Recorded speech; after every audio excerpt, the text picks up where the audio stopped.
আমি রিকাবি থেকে খলজিপাড়া থেকে বলছি ভাই, আপনার কথাটা বুঝাই আপনার ভালো করে বুঝাই। আমার বাড়িয়ালির ডেলিভারি করে 2টা বাচ্চা আছে, 5 কেজি 700 গ্রাম ওজন, দেয়ার ঘামে শরীর ঘামে একেবারে ম্যারেজ করে আসা, আর ফ্রিজে 20 কেজি গুস্ত আসা। এ গুস্ত শরীরে জল ক্ষতি হয়, জাহানটা থুমু না কিন্তু অভিষেক যা কিন্তু অভিষেক চটকে ফেলাবো কিন্তু। আমার খবর জানেন না তুমি?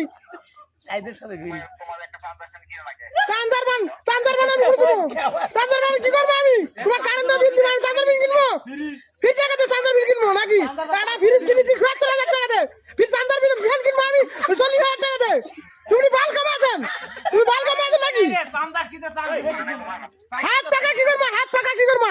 হাতই করে না আমার। তুমি কারেন্ট দাও, ভরতের মতো কারেন্ট দাও। 20 কেজি গুস্তু নষ্ট হবে আমার, ধানটা থমনা শুক্রবার মিলাদ করবো আমি।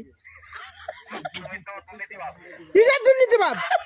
আমি কি দুর্নীতিবাদ? তুমি দুর্নীতিবাদ, তোমার বাপ দুর্নীতিবাদ, তুমি গরিব দুর্নীতিবাদ। আবার গরিবের মানুষ তোমাকে আমি মিলাদ করার জন্য নিয়ে আসি কম দামে গুস্তু। গরিবের কাজ দিব আমি, গরিব কাজ দিব আমি। নিজের গরু দম করে গরিব কাজ দিব নাকি? তুমি আছে খা দাও, তোমার অফিস আসুক, তোমার ছাড় আসুক, আছে খা দাও।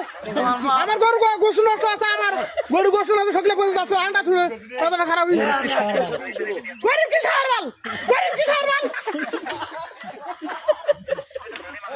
আবার ধনী মাইজ দেখলে আমি গরিব কি আগে খেলবো? গরিব কে খেলাবো আমি? হ্যাঁ গরিব দিয়ে দাও, তুমি আসো নিয়ে দাও, আসো তুমি আসো আন্ডা করে খাও। আমার ভিতর গোসল নষ্ট আছে, আন্ডা তোমরা আমি কে?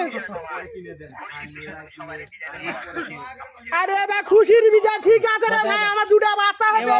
চলে একদম আমার কথা শুনেন, অনুরোধ করে কথা পা ধরে দিদি ভাই। ছেলের অবস্থা দেখে আমার ভিতর কলজা কাঁপে উঠছে।